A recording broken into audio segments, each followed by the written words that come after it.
नमस्कार दोस्तों, स्वागत है आप सभी का करंट डिफेंस स्क्वाड में। दोस्तों कुछ दिन पहले ही इंडियन एयरफोर्स के मिग-21 एयरक्राफ्ट क्रैश हो गए थे और साथ ही इंडियन एयरफोर्स के जवान जो मिग-21 को उड़ा रहे थे वे भी इस घटना में शहीद हो गए। दोस्तों इंडियन एयरफोर्स के लिए ये पहली घटना नहीं है, आए दिन मिग-21 एयरक्राफ्ट क्रैश होता रहता है और इस दुर्घटनावश हमारे एयरफोर्स के जवान भी मारे जाते हैं। दोस्तों मिग-21 एक बहुत पुराना फाइटर एयरक्राफ्ट है और ये आए दिन क्रैश होता रहता है। दुनिया भर में इसे फ्लाइंग कॉफिन के नाम से जाना जाता है, यानी इसका मतलब होता है एक उड़ता हुआ ताबूत, क्योंकि ये इतना ज्यादा क्रैश होने लगा है। दोस्तों मिग-21 तकरीबन 60 साल पुराना फाइटर एयरक्राफ्ट है। इंडियन एयरफोर्स ने 1960 के दशक में मिग-21 को यूएसएसआर से खरीदा था, वर्तमान में जिसे रशिया कहते हैं। रशिया से 874 की संख्या में इंडियन एयरफोर्स ने 1963 में मिग-21 को परचेज किया था, पर इसे रिटायर न करने का कारण है हमारे एयरफोर्स के कम होते स्क्वाड्रन। जहां इंडियन एयरफोर्स को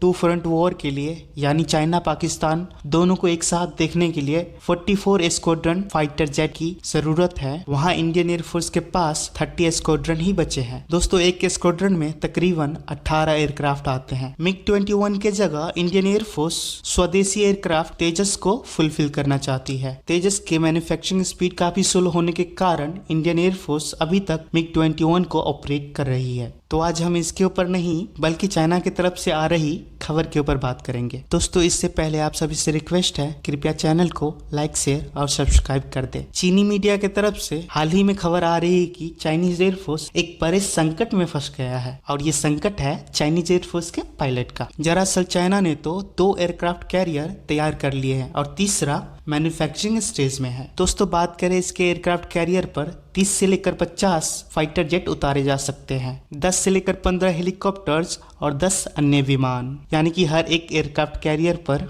50 से लेकर 70 फाइटर जेट उतारे जा सकते हैं। हर एक फाइटर जेट और हेलीकॉप्टर्स के लिए 2 पायलट की जरूरत होती है, इसलिए 2 की जगह 4 पायलट्स रखे जाते हैं हर एक फाइटर जेट के लिए, ताकि वे शिफ्ट में काम कर सके, क्योंकि 2 पायलट्स 24 आवर्स काम तो कर नहीं सकते, इसलिए जरूरत पड़ती है 4 पायलट की। क्योंकि किसी पायलट की इंजरी हो जाती है या फिर उन्हें छुट्टी चाहिए होता है, तो ऐसे में जरूरत पड़ती है हर फाइटर जेट के लिए 4 पायलट की। ओवरऑल चाइना को 500 से अधिक एयरक्राफ्टों के लिए रिजर्व में भी पायलट्स रखने पड़ते हैं, क्योंकि एयरफोर्स के जो पायलट्स होते हैं उससे बेहतरीन से बेहतरीन पायलट्स की जरूरत होती है एयरक्राफ्ट कैरियर के लिए, क्योंकि एयरक्राफ्ट कैरियर बहुत ही ज्यादा छोटा होता है और फाइटर जेट को टेक ऑफ और लैंड करवाना बहुत रिस्की होता है, क्योंकि एक छोटी सी भी चूक पूरे के पूरे जेट को पानी में डुबो सकती है। इसलिए एयरफोर्स के जो बेस्ट से बेस्ट पायलट होता है उन्हें ही एयरक्राफ्ट कैरियर पर रखा जाता है। अब हुआ ये है कि चाइना ने तो एयरक्राफ्ट कैरियर बना लिया है, अब मुसीबत ये हो गई है कि एयरक्राफ्ट कैरियर के लिए उनके पास पायलट्स ही नहीं है। जी हाँ दोस्तों, चीनी मीडिया के मुताबिक तकरीबन 200 पायलट्स की कमी है, इसलिए चाइना के पास एयरक्राफ्ट कैरियर होते हुए भी वे उसे फुल फंक्शनल नहीं कर पा रहे हैं। इतना ही नहीं दोस्तों, बड़ा मुसीबत ये भी है कि उनके पास ट्रेनर एयरक्राफ्ट कैरियर भी नहीं है जिससे अपने पायलट्स को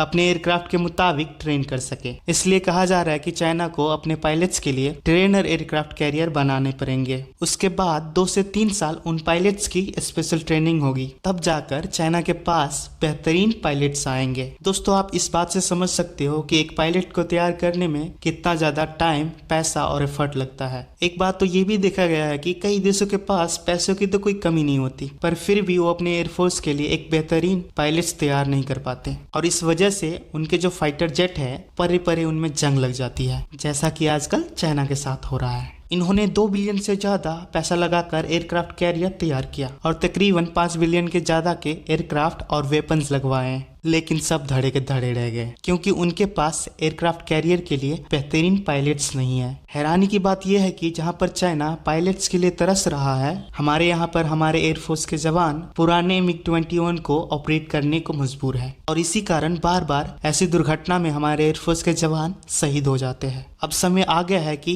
मिग-21 को रिटायर कर देना चाहिए और तेजस को फुल बूस्ट के साथ मैन्युफैक्चरिंग करना चाहिए, ताकि जितना जल्दी हो सके तेजस को मिग-21 की जगह रिप्लेस कर सके। तो दोस्तों आज का वीडियो यहीं तक था। Thank you for watching this video. Keep support. जय हिंद।